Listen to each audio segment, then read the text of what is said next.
Et salut à tous, c'est Romain et bienvenue sur ma chaîne YouTube. On se retrouve aujourd'hui pour le débrief du Trophée des Champions, cette finale, ce match qui se joue en un seul match. Mais avant toute chose, n'oubliez pas de mettre un gros pouce bleu en bas de cette vidéo, à vous abonner, ça me ferait extrêmement plaisir. Le champion, donc c'est un match qui oppose le gagnant de l'année précédente de la Coupe de France et du Championnat de France, donc le PSG face à Toulouse. Pour la composition du PSG, on aura Donnarumma, Marquinhos, Skriniar, Hernandez et Hakimi en défense.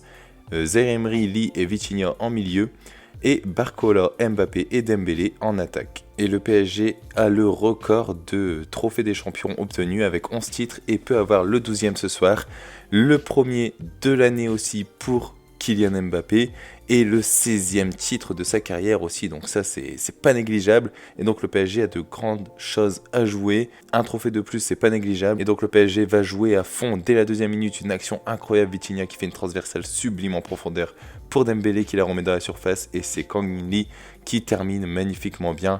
Franchement cette action elle est vraiment impressionnante, ça a super bien joué. Et voilà, ça fait vraiment plaisir, Dembélé qui met une passe décisive de plus et ça fait plaisir. À la demi-heure de jeu, pas grand chose à dire, le PSG gère bien son match, ils sont très hauts et Toulouse très bas. Ça combine extrêmement bien, il y a un très très beau jeu, c'est vraiment surprenant. On voit que c'est pas le même niveau, on voit des retournettes, tout ça, mais Toulouse donne tout vraiment en contre-attaque, donc ça peut être dangereux. Et pour finir cette première mi-temps, 44e minute, premier but de l'année 2024 de Kylian Mbappé. Après une passe de Barcola, il dribble tout seul et il rentre directement dans la surface pour frapper côté gauche du gardien. Et il devient le meilleur buteur du Parc des Princes avec 111 buts, son premier but cette année.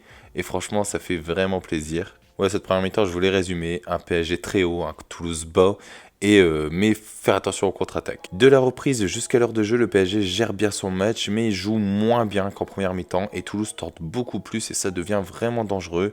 Ils ont beaucoup plus de grosses actions. Petite chose à noter, c'est l'entrée de Beraldo, premier match pour cette pépite brésilienne, environ vers la 70e minute, et un très bel accueil de la part du public parisien, qui l'acclame à chaque fois qu'il touche le ballon, donc c'est assez fou. Et on termine ce match de façon très compliquée. Voilà, Toulouse donne vraiment tout, il domine vraiment le PSG sur cette fin de match, et on a de la chance de bien compter sur notre défense et surtout à grand Donnarumma sur ce match. Vraiment il a géré, il a fait énormément d'arrêts, limite homme du match de ce match. Vraiment moi je le mettrais homme du match parce qu'il nous a vraiment sauvés.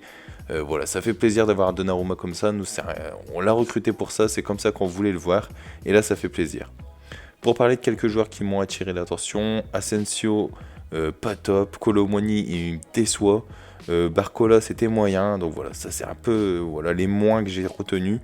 Et après pour le milieu par contre, Zaïre Emery, Lee c'était très très bon, la défense a fait un super match avec Hakimi vraiment incroyable, Donnarumma incroyable. Franchement, ça fait plaisir. Dembélé et Mbappé, ça a super bien joué encore une fois. Donc voilà, un match qui fait plaisir, un nouveau trophée remporté. N'hésitez pas à me dire ce que vous en pensez dans les commentaires, mais moi vraiment, ça fait plaisir. On commence très bien l'année avant un prochain match, il me semble, en Coupe de France, face à une équipe de